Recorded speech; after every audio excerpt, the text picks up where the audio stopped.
გამარჯობათ ძვირფასო ტელემაყურებლებო და რადიო მსმენელებო, როგორც გინდათ თუ გინდათ რადიო მსმენელებო და ტელემაყურებლებო, ძალიან ხშირად სახვედურებენ იცით რა შეასახმე გამომდინარე იქიდან რომ ჩვენი ასე ვთქვათ გადაცემები ცოტა იმ დროს მიდის როცა ტრაფიკი საკმაოდ სერიოზულია ვიცი რომ ძალიან ბევრი მსმენელი ყავს რადიოში და ამიტომ სწყინთ რომ ზოგჯერ აი რადიო მსმენელებს არ ვლაპარაკობ და მე მithქვი არაერთხელ ამაზე ამიტომ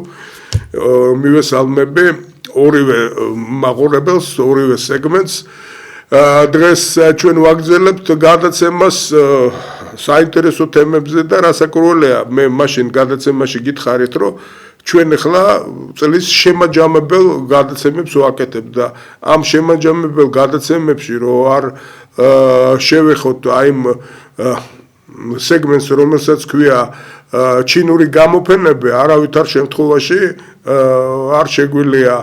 მაგრამ ამასაც საკმაოდ კაი სპეციალისტი უნდა და ჩვენ ესეთი სპეციალისტი ვნახეთ უბრალოდ მასზე ცოტა მოგვიანებით მოგიყვებით ერთადერთი მე დღეს მინდა განვაცხადო რომ ისევ გავიმეორო ის ხალხის გვარები და სახელები ვინ ჩვენ გვეხმარება ესე იგი ეს მე მინდა თეკლა გურსალიანს დიდი მადლობა უთხრა ჩვენი მხარდაჭერისთვის და ხმარებისთვის და პატარა ბოდიში მოუხადო ისევ და ისევ მე უკვე ერთხელ ბოდიში მოუხადე ბატონ ლევან ნიკოლაევს რომელმაც ბატონმა ლევანმა გითხრა იგივე გადაცემა ბანკებზე, ну, ამ ბანკებზე გადაცემას აქვს თავისი სპეციფიკა და სიძნელეები. ჩვენ უბრალოდ დაბალი დონეს გადაცემას ამ სეგმენტზე ვერ გავაკეთებთ, ამიტომ აუცილებლად გავაკეთებთ, მოგვეცით დრო ბატონო ლევან და ну, ჩემი კრიტიკა ვიცი უკვე მე რამდენჯერ ვაკრიტიკებენ სოციალურ ქსელში ამ იმასთან და YouTube-ში, მაგრამ გპირდებით რომ აი ამ თქვენ თხოვნას აუცილებლად გამოვასწორებთ, იმიტომ რომ მაყურებლის ინტერესი არის ჩვენი გადაცემის პრიორიტეტი. და ვინ გვეყოლება დღეს გვეყოლება ახალგაზრდა მენეჯერი, საკმაოდ პოპულარული ბიზნესის წარმომადგენელი, რომელიც უკვე იყო ჩვენთან, მაგრამ დრო გავიდა თითქმის 2 წელი ეს ჯგუფი ინის აღმასრულებელი დირექტორი ბატონი ერეკლე კოკაია. ბატონი ერეკლე 2 წლის წინ ბრძანდებოდით ჩვენთან და უბრალოდ უღრმესი მადლობა რომ მოგბრძანდით და არ დაგიმალავთ რომ ეხლა თქვენ ჩინეთში ხშირად დადეხართ, მაგრამ ჩვენ შევეცადეთ და ყველაფერი გავაკეთეთ იმისთვის რომ აი საახალწლო გადაცემებში გავგეკეთებინა ეს თქვენი მოსვლა და თქვენ საკმაოდ კარგად იცით ამ თემის გაშლა და დღეს ძალიან ბევრი ასე ვთქვათ მეწარმე ის ხალხი ახალგაზრდები გვიყურებს ვისაც აქვს თავისი მომავალი ჩინეთთან დაკავშირებული მშობლები ასე შემდეგ და ესენი ყველანი ელოდებიან თქვენთან საუბარს და იმედია რომ საინტერესო იქნება საუბარი პირველ რიგში მე მინდა თქვენ გთხოვოთ რომ აი გაგვეცნოთ უფრო თქვენი ბექგრაუნდი და აი თქვენი კომპანიის ბექგრაუნდი სანამ გადავალთ აი ამ მთავარ თემაზე რომელიც არის ლეგენდარული განთქმული ასე ვთქვათ შანხაის გამოფენა რაშიც თქვენ უკვე მე რამდენად მიიღეთ მონაწილეობა წელს შანხაიში პირველად იყო, მაგრამ ისე ყოველ წელს მაგრამ ამ გიგანტში პირველად წახვედით. სხვათა შორის ესეც საინტერესოა, რატომ უბრალოდ აი აქამდე არ იყავით და ასე შემდეგ. კი ბატონო. პირველ რიგში მოგესალმებით, მივესალმებით თქვენს მაყურებლებს და მსმენელებს, ყველას რა თქმა უნდა. დიდი მადლობა მოწვევისთვის და დიდი სიამოვნებით გაგიზიარებ ჩემს გამოცდილებას როგორც ჩინეთთან კავშირში, ისე ზოგადად ჩვენი კომპანიის შესახებ. მოგეხსენებათ იმ ჯგუფის სასტუმროები, ეს არის ქართული ქსელი, სასტუმროების ქსელი. ამ ეტაპზე ჩვენ პორტფოლიოში შედის 4 სასტუმრო, ერთი თბილისში ივერიაინი, გუდაურიინი გუდაურში, ქუთაისიანი და გორიინი. 4-ვე სასტუმრო, რა თქმა უნდა, დიდი პოპულარული საგელოს როგორც ადგილობრივი დამცველებისთვის, ისე უცხოელებისთვის და ტურისტებისთვის და უკვე ბოლო პერიოდში ეს ისედაც შეინიშნება, ამის არ არის საჭირო აუცილებლად სტატისტიკის გამოყენება, თუმცა იგი შესაძლებელი, რა თქმა უნდა, ჩინელი ტურისტების ზრდაც და ჩვენს ყოველთვის ვცდილობთ ხოლმე რომ ჩვენი პროდუქცია მოვარგოთ დამცველების მოთხოვნებს. ჩვენი კომპანია დაარსდა ზუსტად 10 წლის წინ 2000 2015 წელს პირველი სასტუმრო გავხსენით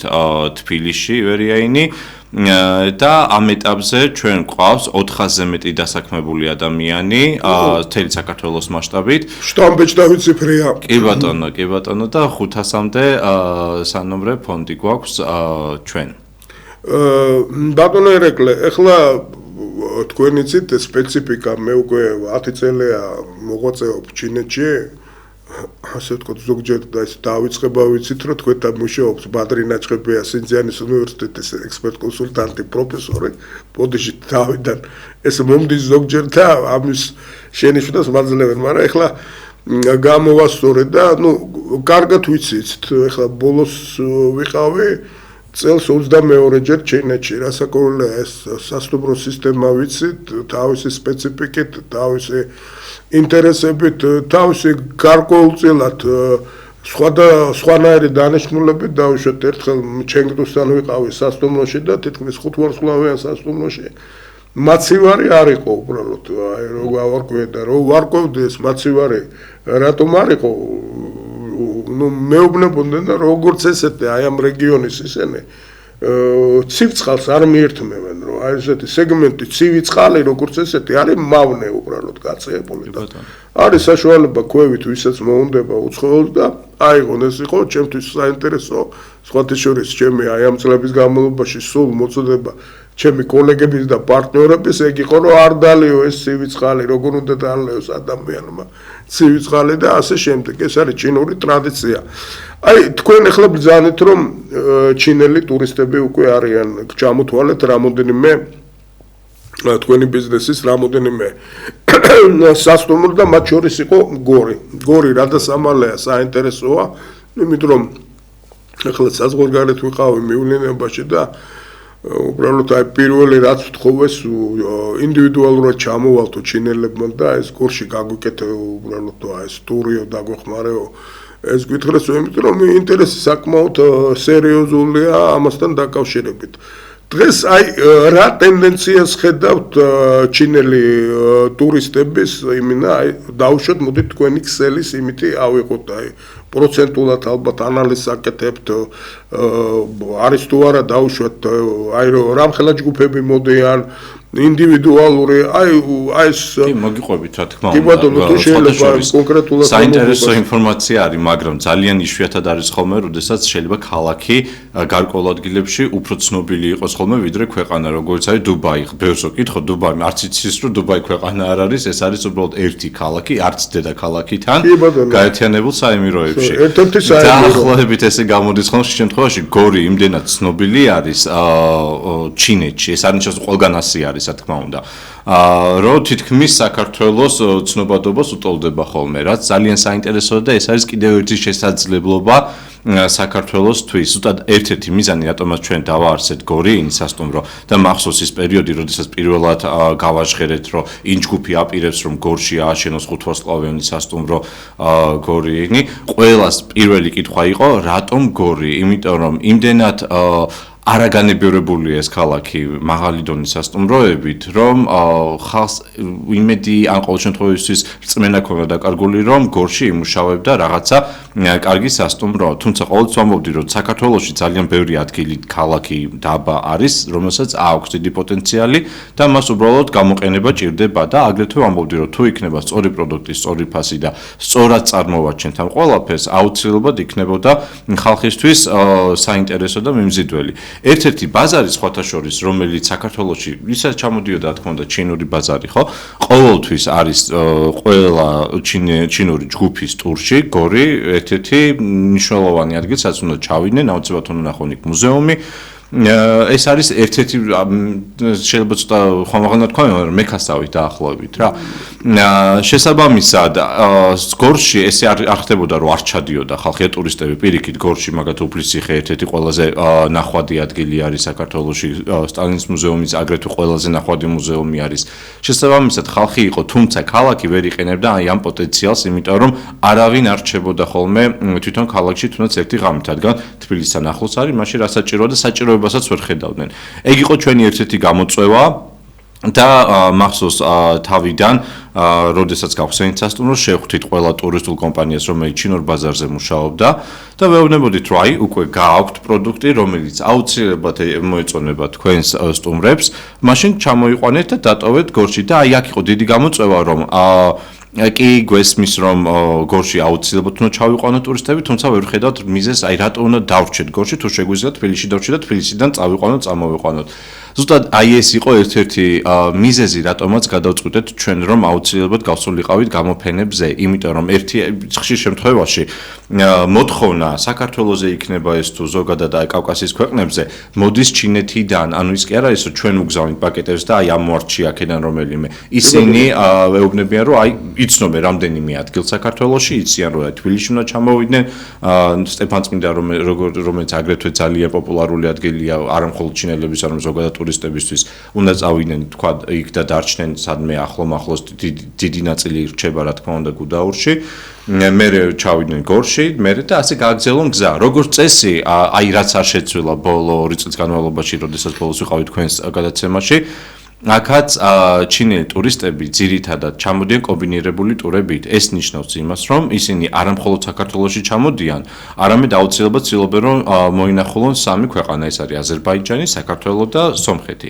ამას თავისი პლუსებიც აქვს, რა თქმა უნდა, და თავისი მინუსებიც არის. პლუსი ის არის, რომ ეს საშუალებას გვაძლევს, რომ უფრო მეტი რეგიონიდან, ჩინეთის სხვადასხვა ქალაქიდან მოვიზიდოს სტუმრები და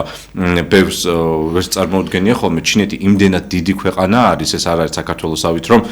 თქვა ერთ ქალაქში იყოს აეროპორტი და რა პრობლემაა ჩადი და გამოფრინდი. ქალაქებს შორის დაშორება არის ფრენებით რო თქვა რამდენიმე საათიანი. შესაბამისად, როდესაც ჩვენ ვსაუბრობთ ჩინეთზე, არ ვსაუბრობთ მხოლოდ ერთ ქალაქზე, ჩვენ ვსაუბრობთ ძალიან ბევრ მდიდარ განვითარებულ ქალაქებზე, საიდანაც გვინდა რომ ჩამოვიყვანოთ სტუმრები. პროვინციებზე ძალიან ბევრ პროვინციებზე მაგალითისთვის დავუშვათ ჩვენმა უნივერსიტეტმა თავის დროზე დააფინანსა კვლევა ჩვენი პარლამენტარი იყო უშუალოდ ასე ვთქვათ წარმომადგენელი იყო იმ გვარისი რომელიც მოღვაწეობდა იმაში ხარბინში ხარბინი ეს ჩრდილოეთით არის ქალაქი სადაც არის მდიდარი ქართული დიასპორა უпроსორეთ იყო მდიდარი და შენახულია უბრალოდ არის ქართული სასაფლაო როგორც ლევილშია და ზოგადად ჩვენც არ ვიცით აი უბრალოდ ამების გავლენა და ძალიან ხშირად როცა ხარბინელები გვეკითხებიან თუ რა ხდება როგორ ხდება აი ძალიან აინტერესებს საიდან აი ესეთი ხალხი იმიტომ რომ მინდა გითხრათ რომ ხარბინელებმა შეასრულეს მეორე მსოფლიო ომის დროს ძალიან სერიოზული როლი მათ გაუწიეს წინააღმდეგობა იმიტომ რომ ხარბინი ოკუპირებული იყო და მარიონეტული ხელისუფლება იყო უკვე 31 წლიდან ერთ-ერთი პირველი ოკუპაცია დაიწყო და აი ამ ოკუპაციის წინააღმდეგ იბრძოდა ქართული თემიც ჩვენ ამაზე გავაკეთეთ ასე ვთქვათ გადაცემები გვინდა ეს თემა გავაგრძელოთ და თქვენი კომპანია თუ მიიღებს ამ თემის გაგრძელებაში მონაწილეობას და ჩამოიყვანს ასე ვთქვათ ჩინელ ტურისტებს ხარბინიდან იქნება ძალიან საინტერესო უშუალოდ ხარბინში რომ დაუშვათ ჩვენ ვნახოთ აი ეს ხალხი ვინც მიიღებს აი ამ მოძრაობაში ახალ მოძრაობაში მონაწილეობას საქმე იმაშია რომ ერთ-ერთი მომენტი რაც ჩინელებთან მე შევიყვარა ეს ცნობის მოყვარე ხალხი არიან ძალიან აინტერესებთ ეს ყველაფერი ახალი და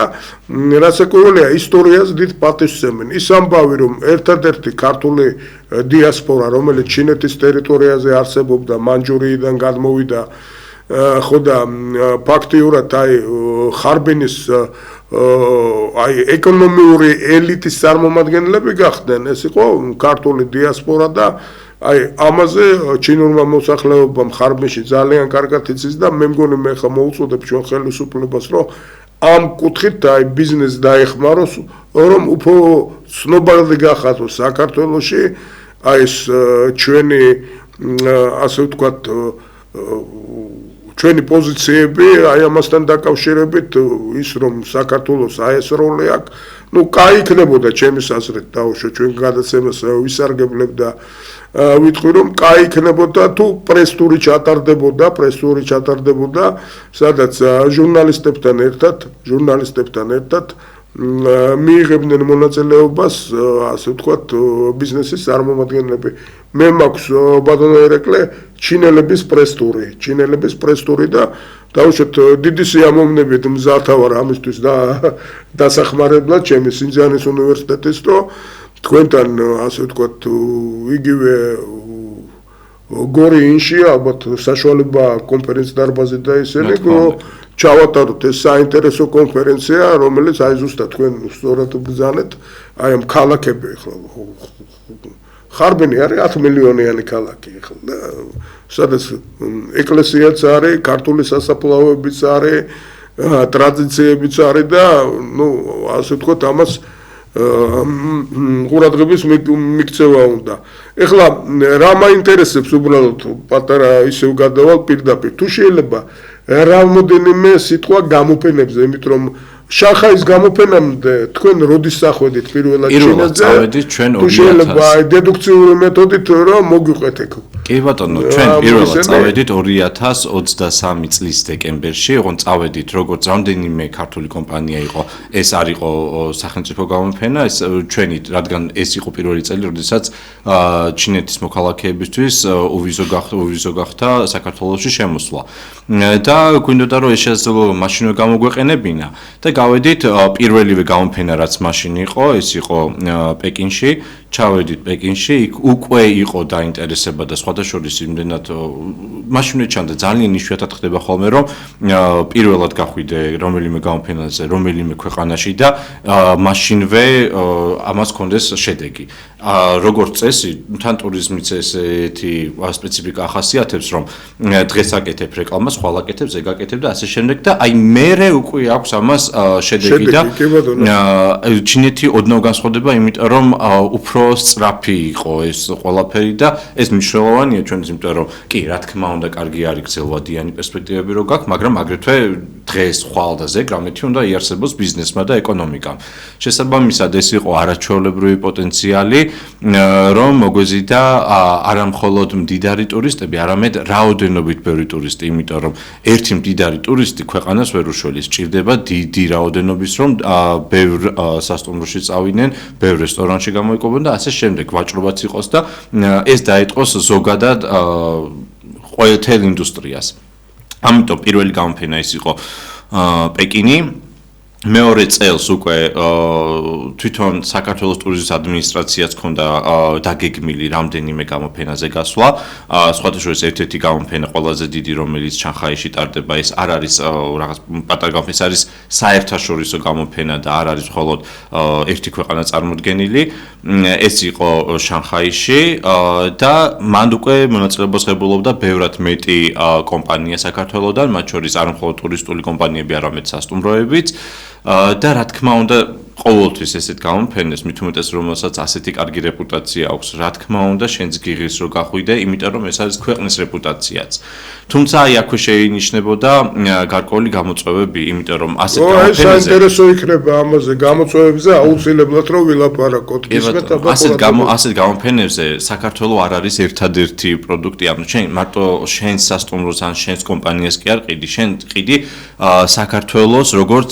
დასასვენებელ დანიშნულებას. ასე იქცევა ნებისმიერი სხვა ქვეყანა, რომელიც იქ არის ჩასული და ამ დროს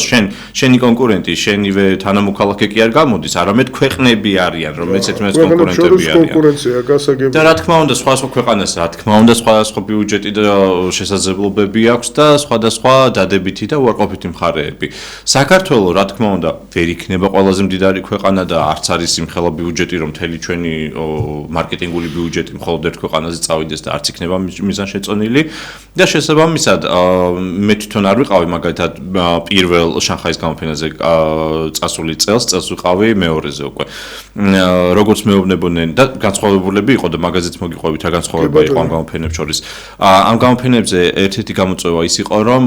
იმდენად ბევრი ხალხი არის და ამ დროს შენ ცდილობ, რომ რაც შეიძლება უამრავი კომპანია ჩინური, რომელიც თავარი კლიენტურა და პარტნიორი არის, იმიტომ რომ ერთი არის რომ ინდივიდუალურად ჩამოდის ჩინელი ტურისტი, მეორე არის რომ ჯგუფებად ჩამოდიან. ჯგუფი ეს არის ძირითადად, კი შეიძლება იყოს პატარა მცირე ჯგუფი, ეს არის 10 კაციანი, თუმცა ძირითადი რაოდენობა ეს არის 20, 40 და ასე შემდეგ. ეს არის ერთი ჯგუფი. და შესაბამისად ურჩევნიათ ხოლმე ჯგუფურად ჩამოსვლა, იმიტომ რომ ყავთ ხოლმე თავიანთი გიდი, ჩინურენოვანი მაგაზე ცალკე ვისაუბრეთ, იმიტომ რომ ეს კიდევ ერთ-ერთი გამოწვევა არის საქართველოში. კი ყავს რა თქმა უნდა ჩინურენოვანი გიდები, თუმცა მათი რაოდენობა მოთხოვნაზე ნაკლები არის და მეორე მხრივ ეს პოტენციალი ის საქართველოში, რომ რაც უფრო მეტი ადამიანი იქნება, ვისაც ეცოდინება ჩინური ენა, დასაქმებად შეეძლება საქართველოში, მით უმეტეს რაც მნიშვნელოვანია, უფრო მაღალანაზღაურებითიც იქნება. ეხლა მშობლების საყურადღებოდ პატარა ჩართვა მინდა გავაკეთო, მე ძალიან ხშირად მიმართავ მშობლებს, რომ ჩინური ენა ისწავლონ, უბრალოდ ეხლა ახალგაზრდა კაცია, მაგრამ დაუშვათ სკოლის მერხიდან და იმიდან სტუდენტობიდან არ დაუწყია სწავლა. გადაწყვიტა ბატონმა ერეკლემ და რამდენი ხანია დაიწყეთ ბატონმა ერეკლემ? ერთი წელია რაც სწავლობ, მეორე წელი დაიწყო უკვე რაც სწავლობ ჩინურს. ხوار გინანია და შიში რომ მოხსა ცოტა უფრო ადრე. სხვადასხვა კი ბატონო არც მერიდება მაგისი რომ კლასში ყველაზე უფროსი მე ვარ, მათ შორის მასწავლებელზე უფროსიც, მაგრამ ჩემი აზრით ძალიან საინტერესო არის. მე პირველად შეხება მქონდა ჩინურთან ჯერ კიდევ 2012 წელს, როდესაც შანხაიში წავედი სამუშაოდ. ის იყო ზაფხულის სამუშაო და ძალიან საინტერესო გამოცდილება იყო, იმიტომ რომ მაშინ ჯერ ამერიკაში ვსწავლობდი. და ამერიკა უკვე აფასებდა ჩინეთს როგორც ერთ-ერთ საინტერესო ქვეყანას, რომელსაც საკმაოდ სერიოზული მომავალი აქვს. შესაბამისად ძალიან ბევრი ჩემი კურსელი სწავლობდა მაგალითად ჩინურ ენას. მე სამწუხაროდ არ ვიყავი მათ შორის, ჩემთვის აღმოჩენა ჩინეთში დაიწყო 2012 წელს, ეს უკვე ჩემთვის ცოტა დაგვიანებული იყო, იმიტომ რომ უკვე მომთავრებდი უნივერსიტეტს. და მაშინ იმდენად ჩემთვის შოკი იყო, იმიტომ რომ არ ველოდი ჩინეთისგან ასეთ განვითარებას, ეს იყო 2012 წელი.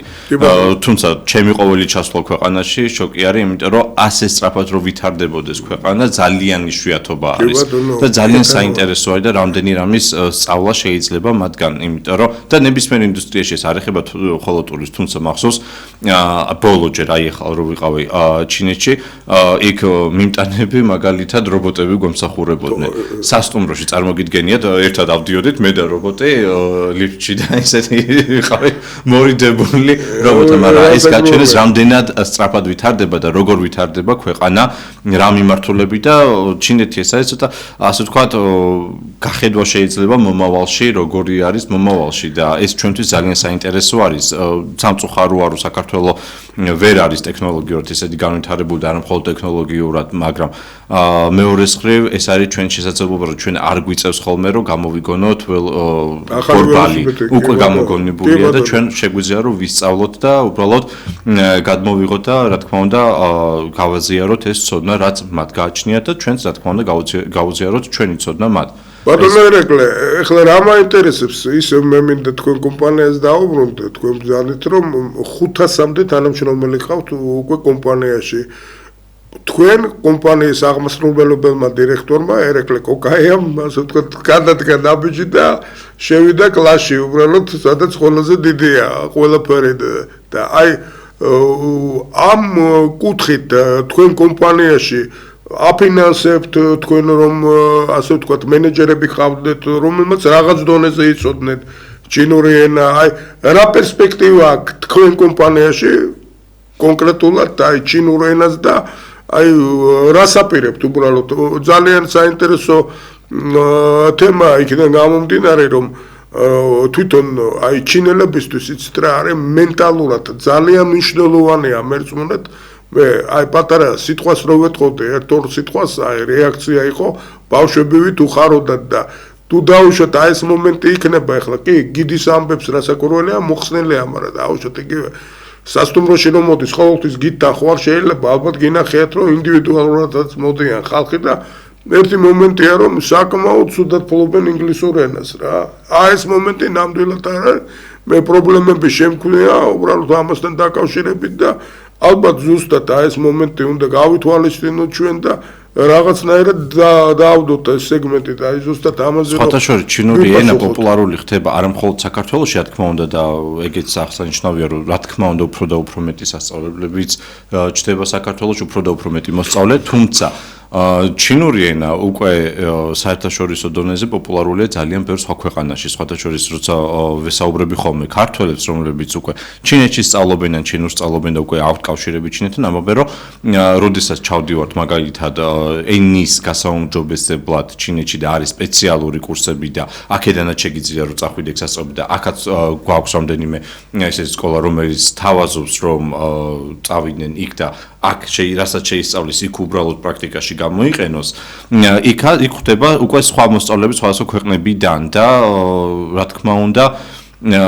თელი მსოფლიოდან არის ესეთი კონკრეტული, მაგრამ გამოირჩევიან ხოლმე ყაზახები მაგალითად, რომელიც ძალიან სწრაფად და კარგად სწავლობენ და მაღალ დონეზე ჩინურ ენას და რა თქმა უნდა, ვის არის სიამოვნებე, ხო უცხოელი რომ მოვიდეს თქვენთან და ქართულად დაგიწყოს. ეს არის ელემენტარული პატივისცემის გამოჩენა და რა თქმა უნდა, სადაც გრძნობ ამ პატივისცემას, მათ მიმართ უფრო კეთილგანწყობილი ხარ ხოლმე შენც. მეც მაგალითად აი ეს ბოლო გამოფენა, სხვადასხვა თქვენ ახსენეთ, ენის ბარიერი, რაც დიდი პრობლემა არის. კი ბატონო, არის ხალხი, რომელმაც იცის ინგლისური ენა ჩინეთში, მაგრამ მასიურად ეს ვერ იქნება. შესაბამისად გამოფენებზე რომ გავდივდით, ეგ იყო დიდი გამოწვევა. პირველი გამოფენა ეგ იყო, რომ ყველას დაგჭირდა, რომ აგვეყვანა თარჯიმანი. თუმცა კი რა თქმა უნდა ეს დადებითი არ, მაგრამ არის გამოწვევა. ბოლო გამოფენაზე რო ვიყავი სხვათა შორის, უკვე ისეთ პერიოდში ვართ, რომ მოგვიტანეს ხელოვნური ინტელექტი, ეს იყო ჩვეულებრივი კომპიუტერი, ერთი ადამიანი თავის ენაზე საუბრობდა, მეორე თავის ენაზე და ის პირდაპირ რეჟიმში გითარგმნიდა. ძალიან საინტერესო იყო, თუმცა რა თქმა უნდა კიდე დასახვეწი არის და წარმოიდგინეთ, ეს ყველაფერი არის ბოლო 1 წლის შედეგი და პროდუქტი და გამოგონება. მომავალში რა თქმა უნდა ეს კიდევ უფრო განვითარდება, მაგრამ ერთი არის მაინც ტურიზმი იქნება ეს თუ ნებისმიერი ბიზნესი, ეს არის პირველ რიგში ხალხის ურთიერთობა და როდესაც ადამიანი გრძნობს შენგან ურთიერთობას და ადამიანი სოციალური ცხოველია, მას ყოველთვის სიამოვნე სხვა ადამიანთან ურთიერთობა და არა კომპიუტერთან, რა თქმა უნდა ურჩევნია ხოლმე როცა შეეძლება ბატონო რეკლე რასაკურველია იცით რა შეასახმე აი ეს ცოტა ფსიქოლოგიურად მომენტია აი სწორად ძალიან თქვენ სოციალური სეგმენტია ადამიანი და მას ყოველთვის ურჩევნია ადამიანთან უშუალო კონტაქტი და ეს მომენტი ალბათ იქნება გასათვალისწინებელი, იმიტომ რომ რასაკურველია როგორც ინტერნეტზე იყო თუ გახსოვთ ბუმი და გაჩერდა მერე ამ რაღაც ჩარჩოებში დარჩა, ესე ლაპარაკობენ რომ ასე ვთქვათ, ხელოვნური ინტელექტთანაც ბუმი იქნება ესეთი, სხვა რისთვის მინდა ეხლა ძალიან ხშირად ხო არის შემთხვევები, როცა ხელოვნური ინტელექტი უბრალოდ ვერ იმ სიღრმეებში ვერ შედის, რაც საჭიროა და ეს კიდევ უფრო განახლდება, რასაკურველია ტექნოლოგიების გაიზრდება, მაგრამ მაინც აი ეს ელემენტი ჯერ კიდე აქ დიდმა კვლევარებმა რო თქვეს, რომ ინტუიცია ეს არის ადამიანის აი ერთ-ერთი მთავარი მიღწევა და აი ამ ინტუიციის შეცვლა პრაქტიკულად ჯერჯერობით ახალი ტექნოლოგიები ამისთვის არ არის ამზად, ეს ძალიან სერიოზულ რაღაცას ნიშნავს. სხვათა შორის პარემ გავცემ თქვენს კითხვასაც პასუხს. კლასში მე მარტო არ ვზივარ,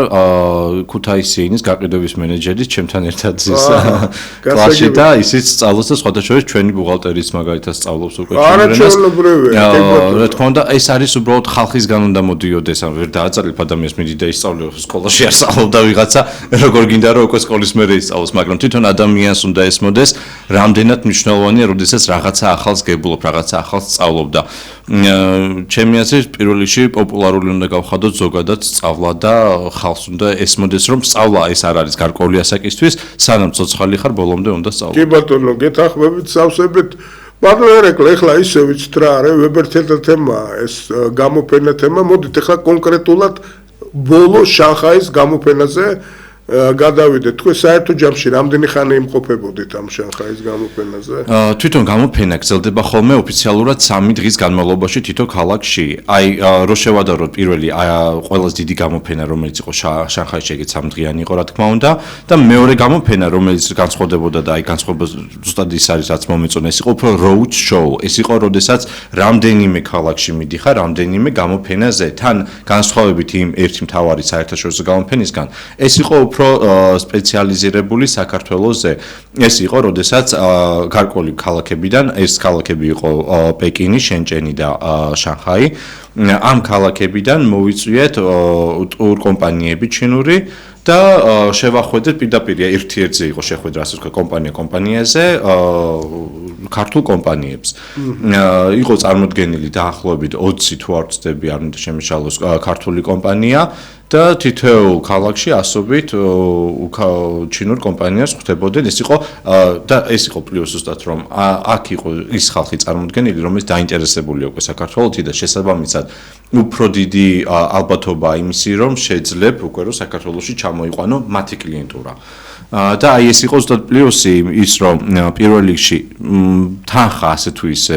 თვითონ კომპანია არ ვიცი ხო ზუსტად ვერ გარკვეული იმაში სახელმწიფო რამდენს იხდის ასეთ გამოფენებზე, მაგრამ ყოველ შემთხვევაში ეფექტურობა მეტი იყო, იმიტომ რომ აქ უკვე შენი კონკურენტები კი არ არიან სხვა ქვეყნები. აქ უბრალოდ საქართველოს ყიდი როგორც აი ტურისტული ცენტრი დანიშნულების ცენტრი. მე ახლა რეჟისორებს თქო უბრალოდ აი სურათები გაუშვან, მე მგონი არის ეს სურათები დაუშვათ და თუ შეიძლება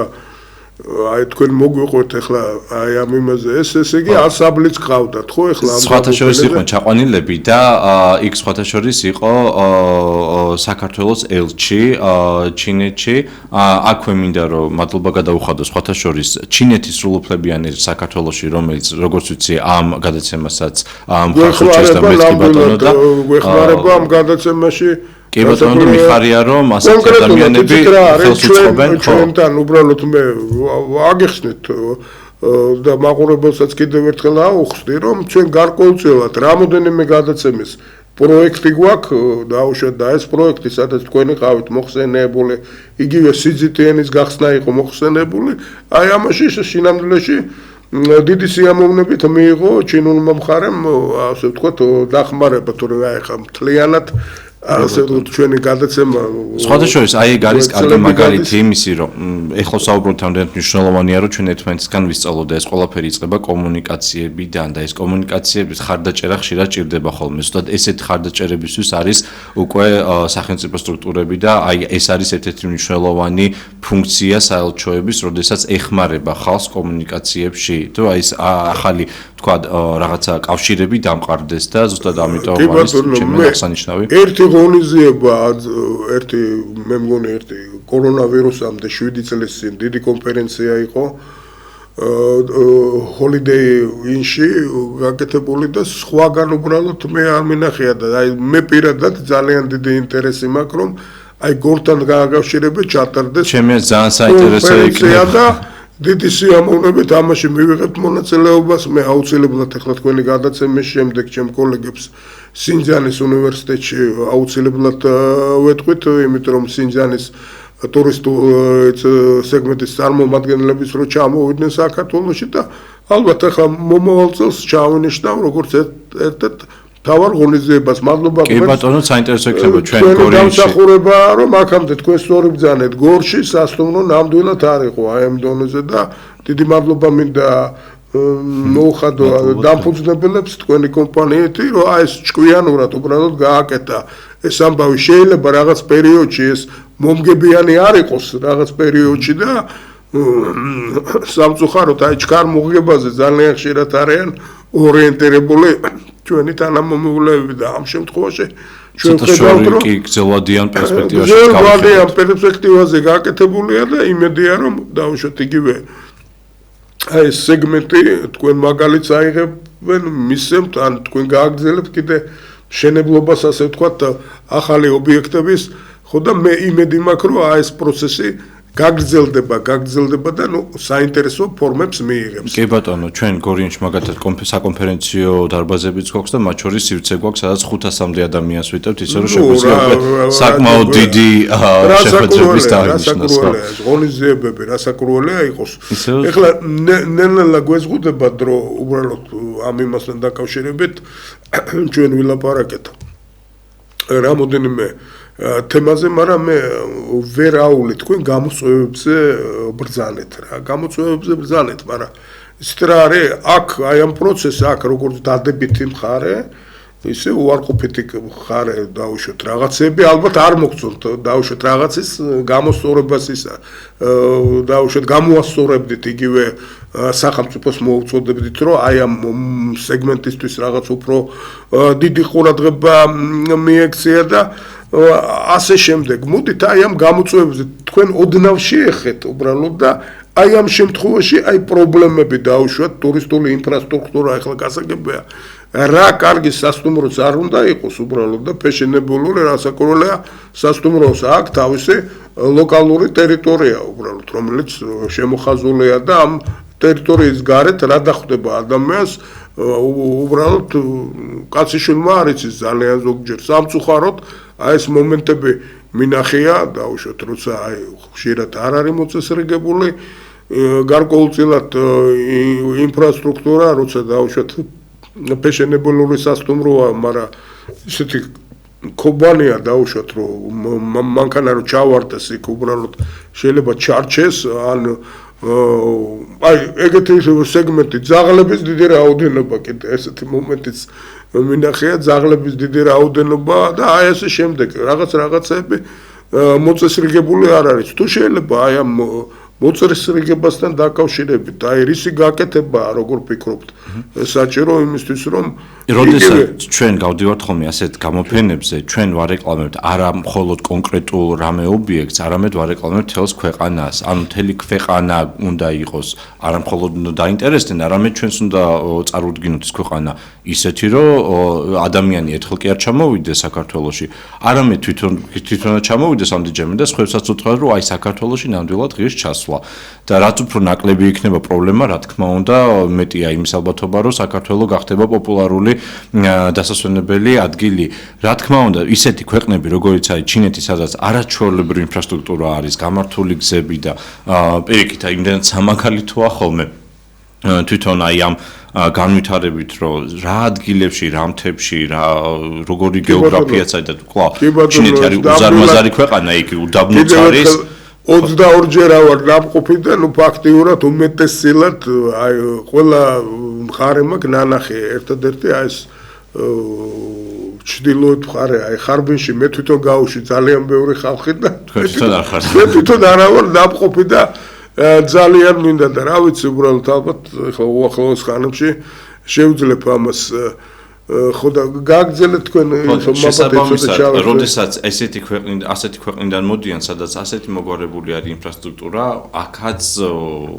რა თქმა უნდა იგივეს ვერ დავახვედრებ და შეუძლებელია ჩინეთისნაირი გზები და მაგისტრალები გააკეთო და არც არის მაგის საჭიროება სად ახლა 4 მილიონი ქვეყნის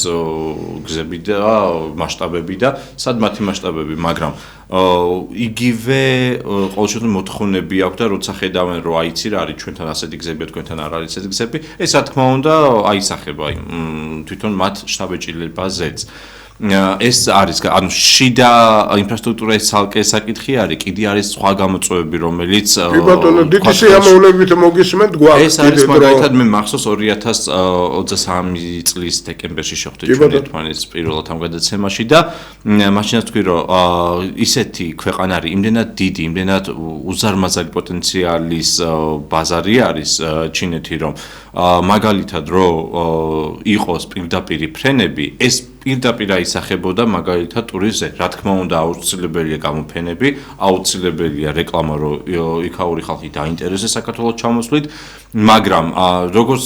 ნებისმიერი მოქალაქე, როდესაც სადმე მიდის სამოგზაუროდ, ყოველთვის ითვალისწინებთ პირველ რიგში ხარჯებს, რამდენი დაუჯდება და მაშინ როდესაც საქართველოში ჩამოფრენა უფრო ძვირი ჯდება, ვიდრე თვითონ საქართველოში დასვენება, არავის არ უნდა ხოლმე გზაში უფრო მეტი ფულის გადახდა, ვიდრე თვითონ დასვენებაში. თავარი აქ დასვენება და დათვალიერება და დროის გატარება არის, ხო? ისე რომ აი ეს პრობლემა არის, რომ შედარებით ძვირი არის ფრენები. მეორე პრობლემა არის, რომ არ არის პირდაპირი ფრენები ისეთ ჩვენთვის სამიზნე ქალაქებად, ასე ვთქვა, ქალაქებთან. მაგალითად არის პირდაპირი ფრენა ურუმჩი, თბილისი, რაც კარგი არის, მაგრამ ურუმჩი არ არის ჩინეთის ყველაზე მნიშვნელოვანი ეკონომიკური ზონები არის იქ შანხაი, პეკინი და გვანჯოუ უამრავი სხვა ძირითადად ურუმჩის ქართველი მოგზაურები სხვადასხვა როცა მიფრინავ ხოლმე ვესაუბრები ხოლმე თანამოქალაქეებს რატომ მიდიან მაინტერესებს ყოველთვის რაც აკეთებენ ჩინეთში არასდროს ბოლო დანიშნულების წერტილი ურუმჩი არ არის ყოველთვის სხვა ქალაქი ეს არის უბრალოდ ჰაბი რომელსაც ვიყენებთ რომ გადავჯდეთ და წავიდეთ უკვე სხვა მემართულებით მე ვფიქრობ რომ პირდაპირი ფრენები რო კონდეს და როგორც ვიცი წელს არ გაიცად უკვე 2026 წელს დაემატება პირდაპირი ფრენა ყოველ შემთხვევაში ეს პირდაპირი ეს დაჯდომის გარეშე არ არის ეს არის ურუმჩის გავლით ჩამოვა პეკინი ურუმჩი თბილისი გადაჯდომა არ გიწევს როგორც ვიცი ეს არის უბრალოდ ეს არის ძალიან მნიშვნელოვანი რომ გადაჯდომა თვითმფრინავში ხარ და გადაჯდომა მთელი ეს პროცესი უბრალოდ ეს უკვე საშუალებას გვაძლევს რომ უფრო მეტი პეკინის მოსახლეობა ან პეკინის გარშემო არსებული მოსახლეობა დავაინტერესოთ საქართველოს ინტერესოთ კი ბატონო. მით უმეტეს შეხედეთ არის უმრავლესობა როგორც ვახსენეთ ჩამოდის კომბინირებული ტურებით, გინდა არ გინდა ყველას უნდა რომ ნახოს სამი ქვეყანა ერთი ჩამოსვლით, იმიტომ რომ ამ ხელა მანძილს ვერ გაელი მხოლოდ ესე უყურებ. აი ამაზე შეიძლება ცოტა უფრო ბევრი დრო დაუთმოთ, ბევრი დრო როგორ აი რაღაცა აი ამ სამ ქვეყანასთან დაკავშირებით თქვენ იმდენად უცნობი არის ეს რეგიონი ასე ვთქვათ ზოგადად კავკასია ჩინეთისთვის რომ აქ განიხილავენ რომ აი ასეთ პატარა ქვეყანაში აი რა უნდა ვაკეთო სიტყვაზე ორი კვირის განმავლობაში რა თქმა უნდა ვინც იცნობს უკვე საქართველოს მან იცის რომ აქ მხოლოდ თბილისი ან თუნდაც გორი ან ყაზბეგი არ არის სანახავი უამრავი საინტერესო ადგილები არის რომელიც დააინტერესებს სხვადასხვა სახის ტურისტებს ანუ ეს არ არის მხოლოდ ერთი კატეგორიისთვის აქ არის ვისაც ისტორია მოწონს, აქ არის ვისაც ბუნება მოწონს, აქ არის ვისაც ექსტრემი მოწონს, ეგეთიც გვაქვს, ვისაც უბრალოდ შეგასვენება ექსტრემი რომ ვის არ მოწონს, ფათაშორის გარკვეული ტიპის ექსტრემი რა თქმა უნდა, ყველაზე არის და ასაგზეც არის დამოკიდებული, ბევრ რამეზეა დამოკიდებული, მაგრამ საქართველოს აქვს პოტენციალი რომ სხვადასხვა კატეგორიის სტუმრებს დააკმაყოფილოს და გააბედნიეროს. უბრალოდ ცნობადობა არის გასასწრელი ამის შესახებ. ამიტომ რა თქმა უნდა ეს ერთიანად რომ ხალხმა იცოდეს რომ აი ჩამოდი და ორი კვირაც არ გეყოფა საქართველოს სასათვალიერებლად ამას დრო დაჭირდება და ამას დაჭირდება პირველ რიგში ცნობადობის ამაღლება ჩინეთში ეს მე არ მაქვს ესეთი ამბიცია რომ აი ერთ დღეში შეიძლება რეკლამა გაუშვა და თელმა ჩინეთმა იცოდეს და ამიტომ უკვე საქართველოს აღარ დაჭირდება რომ კომბინირებული ტურები ატარონ ხოლმე უცხოურმა კომპანიებმა. თუმცა ამაში თავისი პლუსიც არის. მაგალითად, ბაქო პეკინი თუ არ ვწდები ან თუ არ ვწდები შეიძლება ბაქო პეკინი არის პირდაპირი ფრენა. რაც ერთის მხრივ სამწუხარო ის არის რომ უფრო იაფიჯდება ვიდრე ჯერჯერობით ჩვენ თბილისიდან პეკინში ჩასვლა ან პირიქით. მაგრამ მეორეს მხრივ ის ხალხი რომელიც ბაქოში ჩადის, გინდა არ გინდა მოდის საქართველოში. ანუ ეს პოტენციალიც არსებობს და არც არის დასაკარგი ჩემი აზრით, ძალიან საინტერესოა ის ხალხი რომელიც რა თქმა უნდა აზერბაიჯანი ცალკე ფულს დებს საკუთარი ქვეყნის გაპიარებაში და სომხეთი რა თქმა უნდა ცალკე ფულს დებს ჩინეთის ბაზარზე გაპიარებაში. რეალურად ერთმანეთს ხელსაც უწყობთ, იმიტომ რომ კომბინირებული ტურებია და შესაბამისად ვინმე თუ გადაწყვიტავს რომ სომხეთში წავიდეს ან აზერბაიჯანში დიდი ალბათობით ისინი საქართველოში ჩემოვლენ. ანუ ყოველთვის მედალს ორი მხარე აქვს ხოლმე და საინტერესოა ხოლმე. აი მერე უკვე ის ხალხი რომელიც საქართველოში შემოვა, როგორ წარმოვუჩენთ ჩვენ ქვეყანას, რამდენად დავაინტერესებთ უკვე სხვა ლოკაციები და სხვა მდებარეობებით, იმიტომ რომ საქართველოში არის უამრავი ისეთი ადგილი, რომელიც შეიძლება აღმოჩნდეს საინტერესო ჩინელი დამსვენებლებისთვის, მათ შორის სამკურნალო ობიექტები, როგორც აი წყალტუბო სხვათა შორის, რომელიც დღეს არ არის, რა თქმა უნდა, თავისი მოწოდების სიმაღლეზე, რა თქმა უნდა, როგორც იყო. მაგრამ ისტორიული ადგილია დაუშვათ. თუმცა არის ბევრი ეგეთი სხვა ადგილი. როცა ტურისტული ზონა არის ერთდროულად ისტორიული ადგილი, ამას ძალიან სერიოზული მნიშვნელობა აქვს, იმიტომ რომ თქვენ იცით რომ პრაქტიკულად მეორე მსოფლიო ომის შემდეგ ესე იგი წყალტუბო გახდა ცენტრალური ადგილი რევმატოლოგიაში ეს ომის შემდეგ უბრალოდ ამდენი დაჭრილი რო იყო ასე ვთქვათ ჩექმების წლობით განმავლობაში რომ არ გაუხდიათ ამაზე იქნა მიწეული და იქნა ჩადებული აქ საბჭოთა გიგანტების მიერ ვებერთელა ინვესტიცია და თქვენ იცით რომ საქართველოში თუ სადმე გერმანელმა ტყვეებმა იგივე აქ მაღალხარისხოვან სამუშაოებს ატარებდეს სადმე სამუშაოები ჩატარებული აქვს, ეს არის წყალტუბო, პრაქტიკულად წყალტუბო მათი აშენებულია და კი, თელ საბჭოთა კავშირში ერთ-ერთი ყველაზე მაღალი დონის მიხარია რომ სინამდვილეში მოდის ახლა კეთდება საკმაოდ დიდი ხუთვარსკვლავიანი ახალი სასტუმრო იქ არის კიდე რამოდენიმე სასტუმრო რომლის აღდგენა შეიძლება და რა ვიცი ვანერგლე მე მინდა პატარ-პატარა ნაბიჯებიც მე მინდა მოგიწოდოთ უბრალოდ აი ამ წყალტუბო იქნება თუ სად და როგორ იქნება აი უბრალოდ თქვენ ხო არ გიფიქრიათ ერთობლივი ინვესტიცია რასაკვირველია თქვენ ინვესტორებს თქვენ თვითონ პოულობ და ამას ძალიან მაგრამ აი კონკრეტულად ახლა კონკრეტული შეკითხვა გვაქვს ჩინურ ინვესტიციასთან დაკავშირებით თქვენ ახლა საკმაოდ სერიოზული ბრენდები გაქვთ და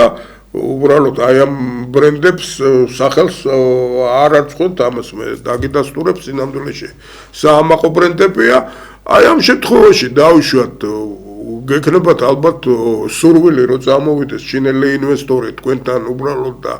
იყო ამაზე საშუალება ახლა აი ამ გამოფენებთან დაკავშირებით იმიტომ რომ ეს შეკითხვა რო არ დაგისვათ და ისე რო გაგიშვათ სტუდიიდან ალბათ მაყურებელი ვერ გამიგებს და დიდი დრო არ აქვს დარჩენილი და თუ შეიძლება აი ამაზე რო გესაუბროთ აი თქვენი დამოკიდებულება დაუშვათ აი მომავალი ინვესტიციისთვის და ხარ თუ არა ერთად ჩინურ ინვესტორებთან მზად რომ დაუშვათ იგივე ახალი სასტუმრო ააშენოთ წყალტუბო იქნება თუ დაუშვათ ეს იქნება ახტალა უბრალოდ აი ძალიან ხშირად მეკითხებოდნენ ახტალას სასტუმრო ახტალაზე უბრალოდ ეს თქვენ გქონიათ რაღაც ფანტასტიკური კურორტიო და ეხლა ნახე ამას წინათ პრეზენტაცია ახმეტაში ებრაელი ინვესტორები ხსნიან სასტუმროს და ეს ახტალა ჩვენი უნიკალური ადგილი დაუშვათ რომელიც ერთ-ერთი საკმაოდ პოპულარული იყო პოსტსაბჭოურ სივრცეში და ხალხს სჭირდება როგორც საქართველოში მის პარკლებს გარეთ ასე ვთქვათ უყურადღებოდ არის თუ შეიძლება მოკლედ ახლა აი ამ იმაზე რო გითხრათ კი ბატონო არც ვიცი საიდან დავწუნდო ბევრი ისე თემა არის რომელიც ვესები ჩავატე ყველაფერი აი მე გითხარით რომ აი ვითომ 50 წუთია და ვერ ჩავეტიეთ ფაქტია გენეცვალე ვერ ჩავეტიეთ საინტერესოა იმიტომ ძალიან თემა და მომავალ შეხვედრაზე აუცილებლად მომავალ წელზე ხო და აი მაგალითად თუნდაც წყალტუბოთი რომ დავიწყოთ ძალიან საინტერესო პროდუქტი არის თუმცა იყო მაგაზეც საუბარი რომ აი ხო არ ღირს რაღაც გავაკეთოთ უზარმაზარ ინვესტიცია მაგრამ აი ეგეც გასათვალისწინებელია ამ უზარმაზარ ინვესტიციას ახორციელებ და მერე კიდევ გიჭის რამდენიმე პერიოდის განმავლობაში ამიტომ ეს ყველაფერი გასათვლელია ხოლმე ბევრს გონია რომ აი ააშენე და უკვე თავისით მუშაობს ყველაფერი არ მუშაობს თავის ყველაფერი ამას ძალიან ბევრი მუშაობა ჭირდება შრომა არის ჩასადები და კიდევ აშენების მერეც რესურსებს ითხოვს რომ აი უნდა გაარეკლამო უნდა გააპიარო ამას დრო ჭირდება კიდევ და შესაბამისად ძალიან დიდი რისკია ხოლმე თუ რესურსები შეზღუდული გაქვს და როგორც წესი საქართველოში ბიზნესმენებსაც აბსოლუტურ უმრავლესობას შეზღუდული რესურსები აქვს ხოლმე ხშირად გვიწევს ბანკიდან რომ აიღოს ეს ხი რომ დაარსოს ყველაფერი მე ბანკის ეს ხიც უნდა იხადო ამ ძალიან გასაცხელია მოსინჯული მაპატიეთ ზუსტად კონკრეტულად მინდა რომ გასცეთ აი ჯერ საერთო ერთად ხო არ გიფიქრიათ ჯერ უნდა შევხვდეთ მაგისთვის ასეთ ინვესტორებს რა თქმა უნდა არსებობენ ისინი არსებობენ ინვესტორები მაგალითად უცხოეთში რომელიც დაინტერესებულები არიან მე კონკრეტულად ჩინელი ინვესტორები არის ხალხი რომელიც ძალიან დიდი ფული აქვს და ფიქრობენ სად ღირს ჩადება რომელ ქვეყანაში ღირს ჩადება აქვს თუ არა ამ ქვეყანას პოტენციალი რომ ამ ბიზნესმა იმუშაოს იმიტომ რომ ფულს არავინ არ ჩადებს თუ არანაირი მოგება არ ექნება ეს ეს ბიზნესი არ არის უბრალოდ ქონმოქმედება შესაბამისად იმისთვის რომ დაინტერესდეს აი ეს ინვესტორები ჯერ ქვეყანა უნდა გაიცნონ მათ უნდა გაიცნონ არა მხოლოდ ქვეყანა რომ აი არსებობს საქართველოს არამედ რა პოტენციალი აქვს მას უნდა ჩამოვიდეს და თითოეული აი ეს ჯგუფი რომელიც ჩამოვყავს ეს არის თითო პატარა მინი ელჩები დავარქვათ საქართველოში რომელიც მერე მიდიან და უკვე უყვებიან როგორი არის ქვეყანა რა არის საინტერესო რის გაკეთება შეიძლება იმიტომ რომ თან ეს ერთ გამოფენაზე საუბრობდით ჩვენ მხოლოდ ტურისტულ გამოფენაზე მაგრამ ჩინეთში ტარდება უამრავი სხვადასხვა სახის გამოფენა ტარდება სხვადასხვა ქვეყანაში და თითოეული მათგანი იმდენად კი, ბატონო. დიდია ხოლმე, რომ კი, ყოველთვის ბატონო. შოკის მომგვრელია ხოლმე, იმიტომ რომ ყველაფერი ახალსაც აწარმოებენ, რაღაც ახალ გამოგონებებს, ყველაფერს წააწყდები აქ. ეს იქნება სამშენებლო ინდუსტრია და სხვადასხვა შორის ეგ გამოფენაც იყო, თუმცა აქ უკვე გვანჯოუ არის უფრო პოპულარული გამოფენებისთვის და სხვადასხვა შორის ძალიან ბევრი ვინც საქართველოსთან ჩადის ხოლმე, ზუსტად იქ ჩადის, იმიტომ რომ იქავე პროდუქცია იყიდება მე საქართველოში, იქიდან ვცდილობთ რომ მოვიზიდოთ მე ხალხი და შესაბამისად იქ უკვე სხვა სეგმენტი არის. სახის სამწუხაროდ უბრალოდ ჩვენი გადაცემა ფინიშისკენ წავიდა მე მინდა უღრმესი მადლობა გადაგიხადოთ რომ მოგზანდით და მაყურებელი დარწმუნებული ვარ დღეს მაყურებელი გული მოვიგეთ ძალიან საინტერესო გადაცემა იყო ვიღებთ თქვენგან სიტყვას რომ მომავალში მოგზანდებით და აი ესეთი შესვენება არ ეკნება როგორც 2 წელი მე კი გავახსენებ ჩვენ ტელე მაყურებელს და რადიო მსმენელს რომ დღეს ჩვენი სტუმარი იყო იმ ჯგუფის აღმასრულებელი დირექტორი ბატონი ერეკლე კოკაია თქვენთან ეთერში მუშაობდა სინძიანის უნივერსიტეტის ექსპერტ კონსულტანტი პროფესორი ბადრი ნაჭყებია მომავალ საბშაბათამდე გემშვიდობებით კარგად ბრძანდებოდეთ ნახვამდის